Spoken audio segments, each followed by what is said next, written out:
আপনি যদি আপনার নিজের মাকে ভালোবাসেন এবং অন্যের মা বাবাকে সম্মান প্রদর্শন করতে জানেন,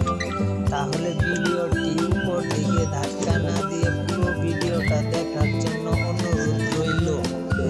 এবং যারা মা বাবাকে মাকে মন থেকে ভালোবাসেন তারা অবশ্যই ভিডিওটা লাইক করবেন, কমেন্ট করবেন, শেয়ার করবেন, সবার মাঝে যেন ছড়িয়ে পড়ে এবং